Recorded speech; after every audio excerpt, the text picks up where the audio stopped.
Thank you. Praise the Lord. कैसे हैं आप लोग? मुझे विश्वास है कि आप लोग आनंदित होंगे, खुश होंगे। और सचमुच इन दिनों में मैं विश्वास करता हूं कि आपने परमेश्वर की सामर्थ को अपने जीवन में देखा होगा। हम एक बहुत ही जिसे कहते हैं क्रिटिकल सिचुएशन में जी रहे हैं, है ना। चारों ओर मौत का भय है, लोग डरे हुए हैं, परेशान हैं, और कोई भी उनका पास हल नहीं है जिससे कि उन बातों से, इन प्रॉब्लम से निकल सकें। पर हम धन्यवाद देते हैं कि उसने हमें जीवितों की भूमि पर रखा है और उसका अनुग्रह, दया का हाथ हमारे जीवनों पर बना हुआ है।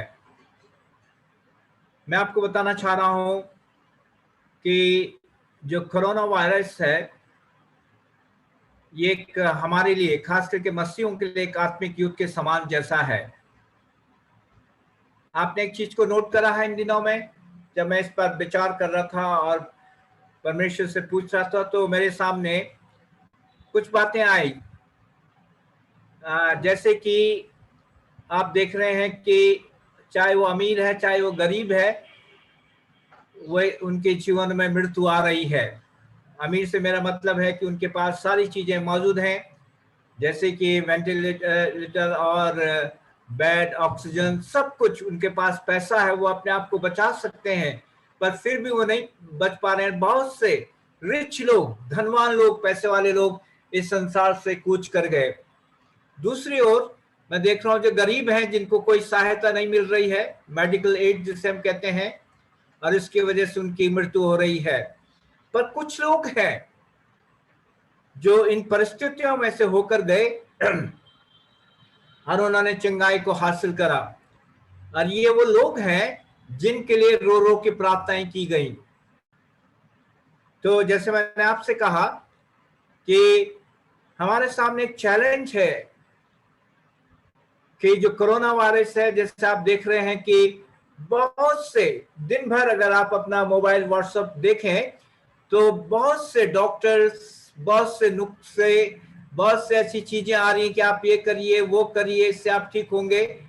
पर लोग कर रहे हैं, फिर भी नहीं बच रहे हैं, फिर भी उनको इफेक्ट हो जा रहा है, फिर भी उनके ऊपर अटैक हो जा रहा है। सो मैं आपसे कहना चाहता हूं कि अगर हमें जीवित रहना है और इस कोरोना वायरस के ऊपर विजय को प्राप्त करना है, तो हमें प्रभु यीशु मसीह के पास होना है और अपने घुटनों पर आकर हमें रो रो कर प्रार्थना करनी है। और जब आप प्रार्थना करेंगे तो मैं विश्वास करता हूं कि आपको कोई भी हानि नहीं होगी। मेरे प्यारे मित्रों, कोई भी हानि नहीं होगी और आप सुरक्षित पाए जाएंगे।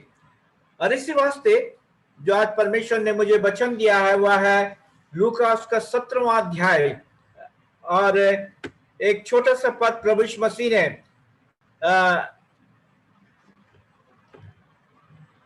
कहा है, जो कि और ये उस सब का जिक्र है लूकास का 17वां अध्याय में। अगर हम आए, जब चेले प्रभु यीशु मसीह से पूछ रहे थे कि तेरा द्वितीय आगमन कब होगा, क्या उसके चिन्ह होंगे, प्रभु ने बहुत सी बात कही, पर एक बहुत इंपॉर्टेंट बात परमेश्वर ने लूकास के 17वें अध्याय और 32वें पद में कहा कि लूत की पत्नी को स्मरण करो, है ना। लूत की पत्नी को स्मरण करो। और ये बस इतना ही, ये इतने ही पद है जिसे मैं कह सकता हूं।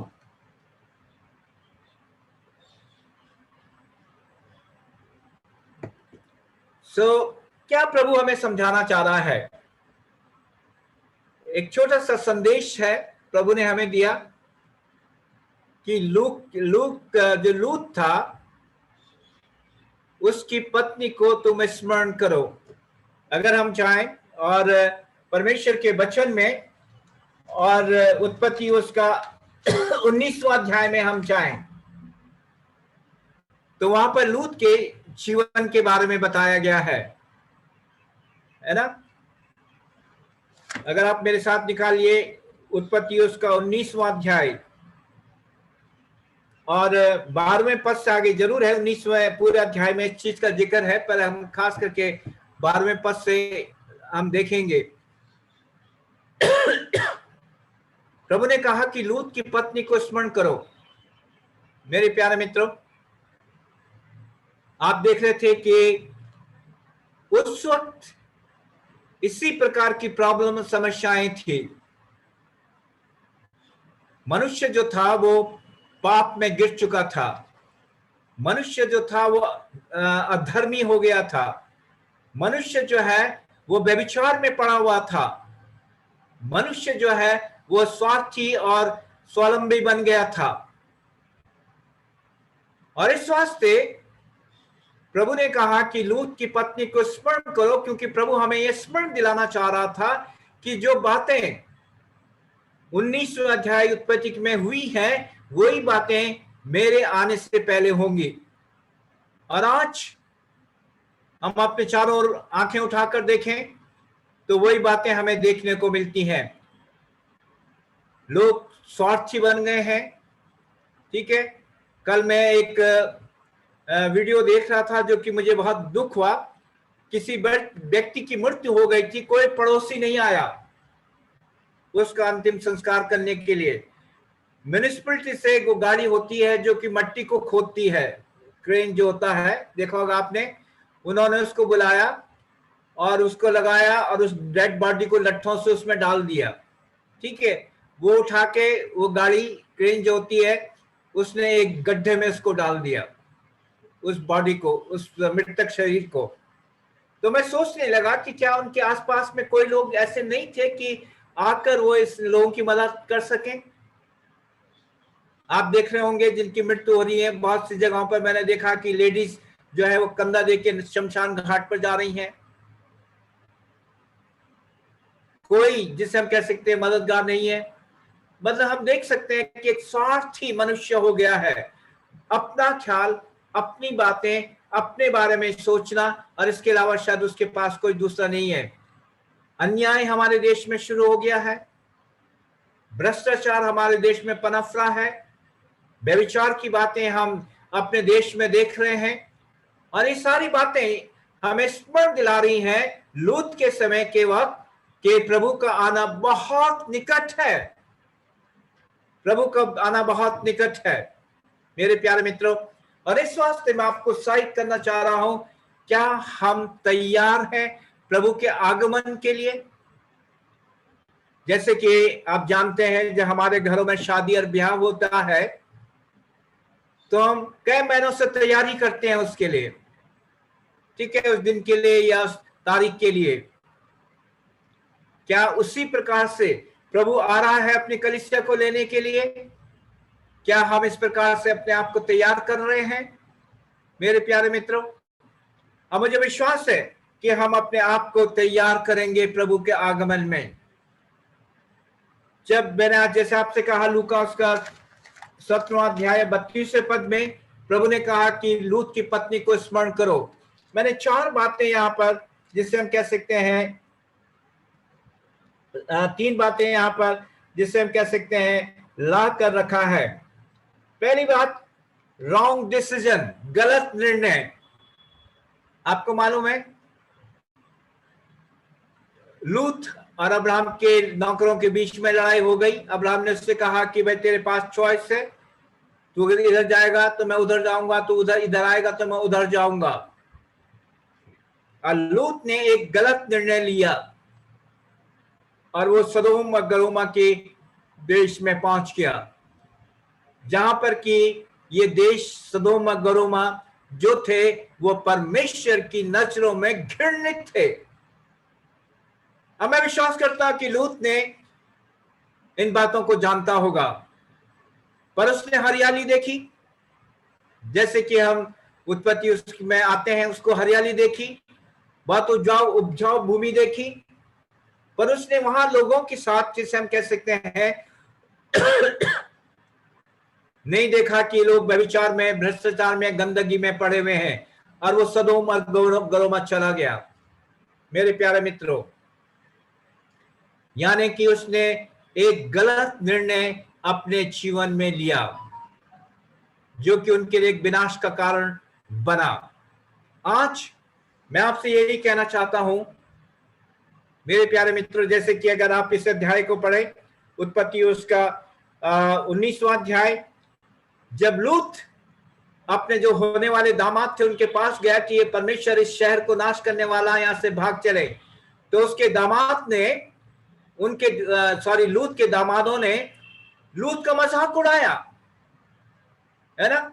आज ऐसे बहुत से लोग हैं हमारे बीच में, हम इन लोगों के बीच में चला जाना चाहते हैं, जिनके हृदय में न तो परमेश्वर के लिए आदर है, न परमेश्वर के लिए कोई इज्जत है, ना ही वो परमेश्वर के सामर्थ को देखना चाहते हैं अपने जीवन में। और आज भी हमारे बीच में ऐसे लोग हैं लूत के दामाद के समान, जो कि परमेश्वर का ठट्टा मजाक करते हैं। सो मैं आपसे कहना चाहता हूं, इससे पहले कि प्रभु आए, क्या हम अपने आप को तैयार कर रहे हैं? मेरे प्यारे मित्रों, हमारी संगति कैसे है? किसके साथ है हमारी संगति? हम किसके साथ उठते और बैठते हैं? हम किसके साथ बातचीत करते हैं? मेरे प्यारे मित्रों, क्योंकि जैसा परमेश्वर का वचन कहता है कि बुरा चरित्र जो है वो अच्छे चरित्र को खराब कर देता है। क्या आज हम एक निर्णय लेंगे कि मुझे परमेश्वर के साथ मिलना है, जब प्रभु आता है तो वो मुझे अपने साथ उठाकर ले जाएगा, और इस वास्ते मैं किसी भी ऐसी चीज में सम्मिलित नहीं होऊंगा जहां पर कि परमेश्वर की इच्छा नहीं है। लूत और उसकी वाइफ ने एक बहुत बड़ा भारी गलत डिसीजन अपने जीवन के अंदर लिया। मेरे प्यारे मित्रों, क्या आज हम बदलने के लिए तैयार हैं? मैंने अपने फेसबुक पर एक कमेंट डाला और उसमें मैंने यूं लिखा, this is the time, now the time is repentance. ये समय है जब हम पश्चाताप करें। जब हम पश्चाताप करेंगे तो परमेश्वर का आगमन निकट होगा। और इस वक्त मैं आपसे ये कहना चाहता हूं कि हमारे हृदय में एक पश्चाताप होना चाहिए। जैसे हमें बढ़ना चाहिए, जैसे हमें एक जिज्ञासा, एक डिजायर हमारे जीवन में होना चाहिए, शायद वो नहीं पाई जाती है मेरे प्यारे मित्रों। और इस वास्ते हम आत्मा से चलाए चलें, जैसे कि रोमियो 8वां अध्याय उसके 12वें पद में लिखा है, जो आत्मा से चलाए जाते हैं वो परमेश्वर के बेटे और बेटियां हैं। यानी कि जो आत्मा से नहीं चलाए जाते हैं वो कदापि परमेश्वर के बेटे और बेटियां नहीं है। सो आज, इससे पहले कि प्रभु आए, मुझे ये देखना है कि क्या मैं आत्मा के द्वारा चलाए चल रहा हूं। अगर हम आत्मा के द्वारा नहीं चलाए चल रहे हैं तो कैसे प्रभु हमें उठा के अपने साथ ले जाएगा? ऐसा ना हो शायद हम मूर्ख बन जाएं मेरे प्यारे मित्रों। और इस वास्ते समय है, जैसे मैंने आप सभी कहा, रिपेंटेंस का। और रिपेंटेंस तभी आएगा जब हम पवित्र आत्मा के द्वारा अपने आप को भरेंगे। जितना हम पवित्र आत्मा के द्वारा अपने आप को भरेंगे, उतना परमेश्वर का आत्मा हमारे जीवन में एक रिपेंटेंस को लेके आएगा। और जब परमेश्वर का रिपेंटेंस हमारे जीवन में पाया जाएगा तो हम परमेश्वर की योजना को अपने जीवन में देख सकेंगे। और इस वास्ते मैं विश्वास करता हूं कि प्रभु इसमें हमारी सहायता और मदद करे, कि सचमुच हम किसी भी प्रकार से इन दिनों में, खास करके जबकि परमेश्वर का आगमन निकट है, कोई भी गलत निर्णय अपने जीवन के ऊपर ना लें। बहुत सी बातें हो रही हैं, जैसे अभी मैंने आपसे कहा कि जब भी मैं अपना मोबाइल खोलता हूं, व्हाट्सएप खोलता हूं, ये मैसेज देखता हूं, कोई ना कोई नुक्से पाए जाते हैं उसमें। बहुत अच्छी बात है कि नहीं? पर ये सब ध्यान बटाने की चीजें हैं। जैसे मैंने आपसे कहा, जिनके लिए प्रार्थनाएं की गई, जिनके लिए प्रार्थनाएं की गई वही बच रहे हैं, और जिनके लिए प्रार्थना नहीं की गई, चाहे उनके पास पैसा था या नहीं था, वो नहीं बच पा रहे हैं। और इस वास्ते परमेश्वर का अनुग्रह हमारे ऊपर होना चाहिए। मेरे प्यारे मित्रों, अगर आप इसी पद में आए, उत्पत्ति उसका 19वां अध्याय के 18वें पद में, यहां पर यूं लिखा है, क्योंकि यहोवा को दया उस पर थी। किस पर? लूत और उसके परिवार के ऊपर। और इस वास्ते परमेश्वर ने उनको वहां से निकाल बाहर करा। और आज मैं आपसे यही कहना चाहता हूं, जब हम आत्मा के द्वारा भरे जाएंगे तो आत्मा में होकर हम परमेश्वर के अनुग्रह को और उसके दया के उसमें आशीष में पाए जाएंगे। उसका अनुग्रह और दया हमारे जीवनों में पाया जाएगा। मेरे प्यारे मित्रों, क्या सचमुच आज हम एक सही निर्णय ले रहे हैं? क्योंकि प्रभु कहता है लूत की वाइफ को रिमेम्बर करो, इससे पहले कि मैं आऊं तुम लूत की वाइफ को स्मरण करो कि उन्होंने एक गलत डिसीजन लिया था अपने जीवनों में। आइए हम अपने आप को परमेश्वर के सामने खाली करें और कह सकें, परमेश्वर, मैं शारीरिक अवस्था से नहीं बल्कि आत्मा से चलाया चलूंगा, और जो पवित्र आत्मा मुझसे कहेगा मैं उसी को पूरा करूंगा। और मैं विश्वास करता हूं कि हम फिर परमेश्वर के साथ सम्मिलित हो सकेंगे। दूसरी बात, जैसे मैंने आपसे कहा, एक वर्ल्डली डिजायर था लूत की वाइफ के जीवन में।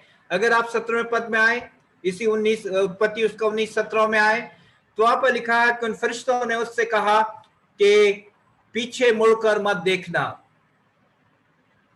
पर लूत की वाइफ जब जा रहे थे तो लूत की वाइफ ने पीछे देखा। जरूर है कि लूत की वाइफ का नाम इसमें नहीं दिया गया है,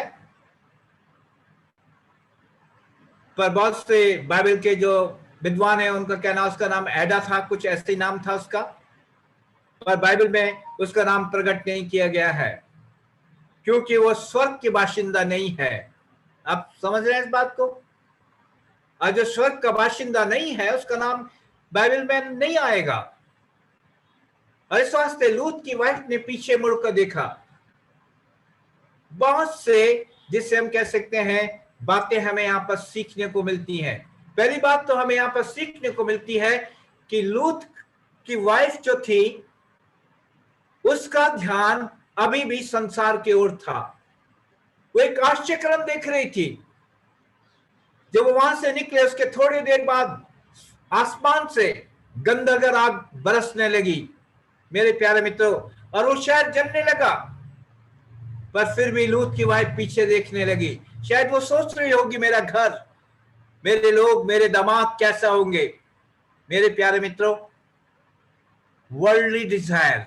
और मैं आपसे कहना चाहता हूं कि अगर आज हमारे जीवन में एक संसारिक अभिलाषा पाई जाती है तो कभी भी हम परमेश्वर की सेवा नहीं कर सकते हैं और कभी भी हम उसके साथ सम्मिलित नहीं हो सकते हैं, क्योंकि परमेश्वर का वचन कहता है कि एक नौकर दो स्वामियों की सेवा नहीं कर सकता है।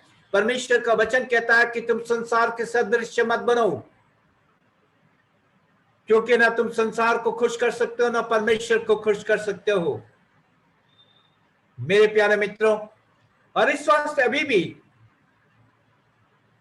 हमारे जीवन में बहुत से दफा संसार की बातें पाई जाती हैं, संसार की बातें पाई जाती हैं। ऐसा तो नहीं है कि हमारा ध्यान अभी संसार में लगा हुआ है। लोग अभी भी शादी और ब्याह की बात कर रहे हैं, लोग अभी भी नाना प्रकार की बातों को डिस्कस कर रहे हैं, मेरे प्यारे मित्रों, पर उनको ये नहीं मालूम कि प्रभु का आगमन बहुत निकट है, यानी कि परमेश्वर यीशु नासरी जो है वो द्वार पर खड़ा है। मेरे प्यारे मित्रों, आइए, ये संसार हमें नहीं बचा सकता। जैसे मैंने आपसे कहा, लोगों के पास पैसा है, वो सब कुछ खरीद सकते हैं, पर जीवन नहीं खरीद सकते हैं। और इसी वास्ते बहुत से लोग मृत्यु के मुंह में चले गए। पर प्रभु यीशु मसीह के पास जीवन है। अगर हम उसके हाथों में सुरक्षित है तो प्रभु हमें जीवन देगा, और जब वो जीवन देगा तो अपने साथ हमें सम्मिलित करेगा। मेरे प्यारे मित्रों, दूसरी बात हम लूत की वाइफ के जीवन में देते हैं, डिसोबीडियंट, आज्ञा का पालन ना करना। परमेश्वर के दूतों ने उससे कहा था कि तू पीछे मुड़कर ना देखना, पर उसने पीछे मुड़कर देखा। एक हम देखते हैं यहां पर आज्ञाकारी, जिसे हम कह सकते हैं आज्ञाकारी का जीवन नहीं था उसके जीवन के अंदर। आज इससे पहले कि प्रभु आपको और मुझको लेने के लिए आए, मैं आपके सामने ये सवाल रखना चाहता हूं, क्या हमारा जीवन एक आज्ञाकारिता का जीवन है? और इसी वास्ते पहला सामुएल उसके 15वें अध्याय में लिखा है कि परमेश्वर होम बलि और मेल बलियों से खुश नहीं होता है जितने की अपनी बात को मनाने से होता है। मेरे प्यारे मित्रों, आज बहुत से लोग प्रार्थना कर रहे हैं, मुझे बहुत अच्छा लग रहा है, पर क्या वो परमेश्वर की आज्ञाओं को मानने के लिए तैयार है? जो परमेश्वर उनसे कह रहा है उसको वो पूरा करने के लिए तैयार है? मेरे प्यारे मित्रों, अब मनुष्य का जीवन जो है, मैं ये कह सकता हूं कि सचमुच एक डिसोबिडिएंट का जीवन पाया जाता है। और इस वास्ते मैं आपसे कहना चाहता हूं कि अगर आप परमेश्वर के साथ सम्मिलित होना चाहते हैं, जब वो आता है तो हम उसके साथ स्वर्ग पर उठा लिए जाएं, तो आपको एक आज्ञाकारिता का जीवन व्यतीत करना होगा। इन अंतिम दिनों में बहुत मुश्किल है, बहुत मुश्किल है कि हम परमेश्वर के प्रति विश्वास योग्य या आज्ञाकारी बने रहें। पर फिर भी परमेश्वर आपसे मुझसे ये चाहता है कि हम उसके सामने आज्ञाकारिता का जीवन व्यतीत कर सके। क्या आज हम तैयार हैं? मेरे प्यारे मित्रों, आप खुद सोचिए, अगर आप आज्ञाकारी नहीं है तो फिर कैसे आएगा प्रभु? कैसे आपको अपने साथ ले जाएगा? और इस वास्ते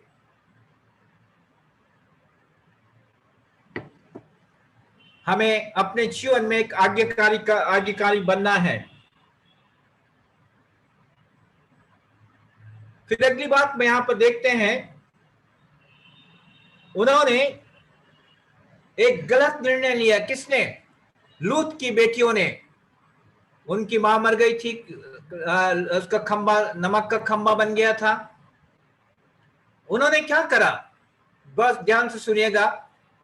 उन्होंने अपने फादर को, बाप को शराब पिलाई, नशे में लाया, और एक एक करके लड़की वहां पर गई और उन्होंने आपस में संबंध बनाए और दोनों के द्वारा एक एक बेटा उत्पन्न हुआ, मोआबी और अमोनी, जो कि आगे चलकर एक बहुत बड़ी बड़ी जातियां बनी। और परमेश्वर का वचन कहता है कि इन दोनों मोआबी और अमोनियों से परमेश्वर घृणा करता था। आप समझ रहे हैं मेरी बात को? आज यही बातें तो हो रही हैं व्यभिचार की, जिसे हम कह सकते हैं व्यभिचार की बातें हमारे जीवन में आ गई हैं। उन्होंने परमेश्वर के ऊपर विश्वास नहीं करा कि जो परमेश्वर उनको इस आग के भट्टे से निकाल कर लाया है, इस जिसे हम कह सकते हैं जो आग स्वर्ग से उतरी थी, उससे बचाया है। उन्होंने विश्वास नहीं करा, बल्कि उन्होंने एक गलत डिसीजन लिया जो कि व्यभिचार के प्रति था, और अपने बाप के साथ व्यभिचार करा। और इस वास्ते वो परमेश्वर के सामने श्रापित थे। वो परमेश्वर के सामने दोनों बेटियां श्रापित हुई। मेरे प्यारे मित्रों, बहुत से दफे हम इन बातों को अपने जीवन में अपनाते हैं। मेरे प्यारे मित्रों, क्या सचमुच हमारा हृदय एक शुद्ध और पवित्र है? मेरे कहने का मतलब है, और इसी वास्ते परमेश्वर का वचन कहता है कि बिना पवित्रता के हम कदापि परमेश्वर को नहीं देख सकते हैं। कभी हम बिना पवित्रता के हम परमेश्वर को नहीं देख सकते हैं। परमेश्वर का वचन थिस्सलुनीय में कहता है कि परमेश्वर ने तुम्हें स्वास्थ्य बुलाया है कि तुम पवित्र बनो। और आज परमेश्वर आपसे और मुझसे ये चाहता है कि हम पवित्रता का जीवन व्यतीत करें। फॉरगेट एवरीथिंग, भूल जाइए हर एक बातें, मत सोचिए अपने दिमाग के लिए, अपने दिमाग के से अपनी प्रॉब्लम को परमेश्वर के सामने लाके रख दीजिए। परमेश्वर उसका हल निकालेगा। मेरे प्यारे मित्रों, एक बहुत बड़ा भारी गलत डिसीजन, जिसे हम कह सकते हैं, लूत और उसके बेटियों ने अपने जीवन के अंदर लिया।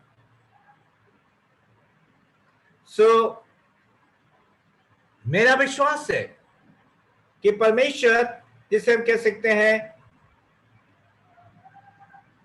आज से कि अरे क्या चीज बताती है, लूत के वाइफ का जीवन, उसके लड़कियों का जीवन क्या हमें बताती है? ये रिबेलियस, विद्रोह करने की बातें बताती है।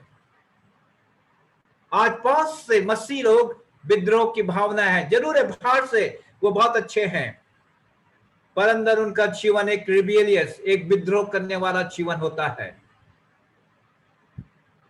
लूत और उसके वाइफ ने, उसके बेटियों ने परमेश्वर के विरोध में विद्रोह किया। और आज मैं इस बात को आपके सामने ला के रखना चाह रहा हूं, ऐसा तो नहीं है कि हम परमेश्वर के सामने विरोध कर रहे हैं मेरे प्यारे मित्रों, या हमने अपने आप को सबमिट कर दिया है परमेश्वर के सामने। अब्राहम का जीवन हम देख सकते हैं, उसने अपना जीवन परमेश्वर के सामने समर्पण कर दिया था। हम मूसा के जीवन को देखते हैं, हम यूसुफ के जीवन को देखते हैं, बहुत से परमेश्वर के लोगों के जीवनों को देखते हैं जिन्होंने अपना जीवन परमेश्वर के सामने समर्पित कर दिया था। और जब हम अपना जीवन परमेश्वर के सामने समर्पित करते हैं तो मैं आपसे बताना चाहता हूं, हम परमेश्वर के साथ स्वर्ग में उठाए जाएंगे,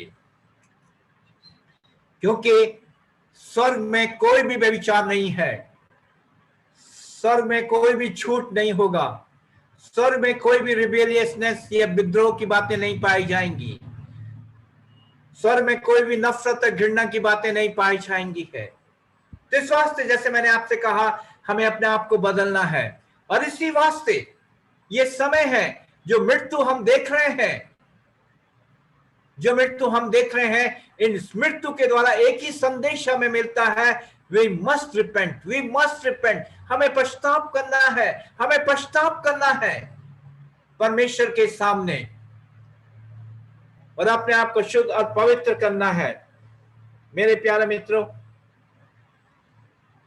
परमेश्वर आपको बचाना चाहता है। आपको मालूम है, जैसे कि 19वां अध्याय, उत्पत्ति 19वां अध्याय के 16वें 17वें पद में आप चाहें, वहां पर लिखा है कि ये लोग नहीं निकलना चाह रहे थे, लूत और उसकी बेटी और पत्नी, पर जो स्वर्गदूत थे उन्होंने उनके हाथों को पकड़ा और खींच के ले गए, है ना? क्यों? क्योंकि परमेश्वर दया का धनी है, क्योंकि परमेश्वर हमारा जो प्रभु यीशु मसीह, वो अनुग्रह करने वाला परमेश्वर है। और इससे एक बात हम जानते हैं कि परमेश्वर जो है वो नाश करने वाला परमेश्वर नहीं है। और इसी वास्ते उसने कहा, मैं इस वास्ते आया हूं कि तुम जीवन को प्राप्त करो। और आज मैं आपसे कहना चाहता हूं, परमेश्वर इसी प्रकार से आज आपके साथ करना चाहता है। वो आपको संसार से निकालना चाहता है, वो आपके हाथों को खींचना चाहता है, वो आपके एक ऐसी जगह ले जाना चाहता है जहां की आनंद और खुशहाली है। पर हम अपनी आदतों से मजबूर हैं। असचमुच, जैसे कि मैंने अभी आपसे कहा कि 16वें पद में, क्योंकि परमेश्वर का वचन कहता है कि स्वास्थ्य परमेश्वर ने उनको हाथ पकड़ के निकाला, क्योंकि परमेश्वर का दया उनके ऊपर थी। सारे शहर सदोम और गमोरा के अंदर परमेश्वर ने सिर्फ लूत और उसके परिवार को चुना था, जिससे कि वहां से निकालकर उनके ऊपर अपना अनुग्रह प्रकट करे। और उसी प्रकार से जैसे परमेश्वर का अनुग्रह लूत और उसके परिवार के ऊपर हुआ, उसी प्रकार से मैं कहना चाहूंगा, आज परमेश्वर का अनुग्रह आपके ऊपर भी है। इस वास्ते न तो घबराइए, न तो परेशान होइए, न किसी प्रकार की कोई चिंता करिए। मेरे प्यारे मित्रों, अगर आपके पास खाना है तो धन्यवाद दीजिए, अगर खाना नहीं है तो आप उसके लिए भी धन्यवाद दीजिए, पर परमेश्वर के सामने क्वेश्चन मत लाइए। एक रिबेलियस, विद्रोह करने की आत्मा अपने जीवन के अंदर प्रवेश करने न दें। और जब इस प्रकार से हम अपने जीवन को संभालेंगे तो प्रभु आएगा और हमें अपने साथ ले जाएगा। वेट कर रहा है, वो रुका हुआ है। मेरा बेटा, मेरी बेटी कब रिपेंट करेंगे, पश्चाताप करेंगे, जिससे मैं आऊं और उनको अपने साथ ले जाऊं। मेरे प्यारे मित्रों, आइए, जरूर है, जैसे मैंने अभी आपसे कहा कि बहुत से लोग प्रार्थनाएं कर रहे हैं, बहुत अच्छी बात है, मैं भी कर रहा हूं, हम दोनों भी करते हैं, पर इन सब से बढ़कर पश्चाताप या रिपेंटेंस की आवश्यकता है। आज चर्च को रिपेंटेंस की आवश्यकता है, आज विश्वासियों के जीवन में रिपेंटेंस की आवश्यकता है, और जब पश्चाताप का आत्मा हमारे जीवन में होगा तो अवश्य परमेश्वर आएगा और हमें अपने साथ ले जाएगा। मेरा विश्वास है कि आप इन सारी बातों के द्वारा जो मैंने आपसे बातचीत करी है, आप अपने आप को तैयार करेंगे जिससे कि आप परमेश्वर के साथ सम्मिलित हो सके। अगर वो कल आता है तो हम कल उसके साथ शरीक होंगे। मैं कल बैठा था अपने बाहर वाले कमरे में और मेरे सामने विचार आया कि अगर प्रभु आएगा तो हमें उठा के ले जाएगा, ये घर किसका होगा फिर? गाड़ी, ये चीजें हमारी जो है किसकी होंगी? मेरे सामने क्वेश्चन आया, तो मेरे सामने क्वेश्चन आया, क्यों ना मैं किसी के नाम पर एक विल लिख दूं, है ना? क्योंकि मुझे मालूम है कि मेरे बेटा बेटियां जितने भी हैं वो सब प्रभु के साथ चले जाएंगे, ठीक है? तो मुझे कुछ यहाँ पर जो गार्ड्स हैं, जो वर्कर्स हैं, मेरे मन में आया कि मैं उनके नाम पर लिख दूं कि अगर हम ये घर, हम यहाँ से कुछ होता है तो ये उनको दे दिया जाए, क्योंकि ये संसार हमारा घर नहीं है। हमारा घर जो है वो परमेश्वर का स्वर्ग स्थान है। आइए हम अपने आप को तैयार करें मेरे प्यारे मित्रों, और जहां आपको बदलना है वहां हम बदल सकें। और इस वास्ते जैसे परमेश्वर का वचन कहता है कि वो अपनी कलीसिया के अंदर ना कोई चोरी, ना कोई कमी, ना कोई पाप देखना चाहता है। सचमुच समय है कि हम अपने आप को बदलें और परमेश्वर के साथ सम्मिलित हो सकें। प्रभु आप सबको आशीष दे। अगर आपको कोई प्रार्थना की आवश्यकता है, किसी प्रकार से कोई सहायता की आवश्यकता है, तो आप हमको लिख सकते हैं। अगर आपके पास खाने पीने की कमी है तो हम आपकी सहायता और मदद कर सकते हैं, ठीक है? बशर्ते कि आप हमें बताएं, जिससे हम कह सकते हैं। और इन सारी बातों के द्वारा जिससे हम कह सकते हैं, हम एक दूसरे की मदद करें, एक दूसरे के लिए प्रार्थना करते रहिए। मुझे बहुत अच्छा लगता है सरदारों के लिए, इस कौम के लिए उन्होंने कितने हॉस्पिटल खड़े कर दिए। शमशान घाट में कोई नहीं जा रहा, वो लोग जा रहे हैं, शमशान घाट में लोगों की मदद कर रहे हैं, वो खाना बांट रहे हैं, उन्होंने लंगर लगा रखे हैं दिल्ली के अंदर, दूसरे गांव पर। मैं विश्वास करता हूं हम मसीह होने के नाते भी प्रार्थना के अलावा भी इस प्रकार से निकल सकते हैं। देखिए आपके बगल बगल में कोई ऐसा व्यक्ति तो नहीं है जो भूखा है, आप उसकी मदद कर सकते हैं। कोई सड़क पर है जिसके पास खाना नहीं है, आप उसको खाने के लिए दे सकते हैं जाकर। चाहे आप खाना ना बनाए, बाजार से खरीद कर उसको दे सकते हैं। परमेश्वर के लिए निकलिए, परमेश्वर का प्रेम जो आपके जीवन में है वो दूसरों तक पहुंचाइए, अपने तक सीमित मत रखिए मेरे प्यारे मित्रों, उसको दूसरों तक पहुंचाइए। और मैं विश्वास करता है इसके द्वारा हम प्रभु यीशु मसीह को महिमा आदर दे पाएंगे। प्रभु आप सबके साथ हो और आपको आशीष दे। प्रार्थना करेंगे। प्रभु हम धन्यवाद देते हैं इस समय के लिए, इस वचन के लिए, और हमें विश्वास है प्रभु कि हम इस सेंटेंस को, इस पद को याद रखेंगे कि जैसे आपने कहा कि लूत की पत्नी को स्मरण करो। प्रभु जो घटनाएं उस वक्त की आज वही घटनाएं हमारे बीच में हैं, और होने दे परमेश्वर हम लूत की पत्नी के समान न बने, बल्कि हम परमेश्वर आपके अनुग्रह में और आपके दया में परमेश्वर एक सच्चे विश्वासी बन सकें, और जब आप आए तो हम आपके साथ सम्मिलित हो सकें। प्रभु आप हर एक को आशीषित करें।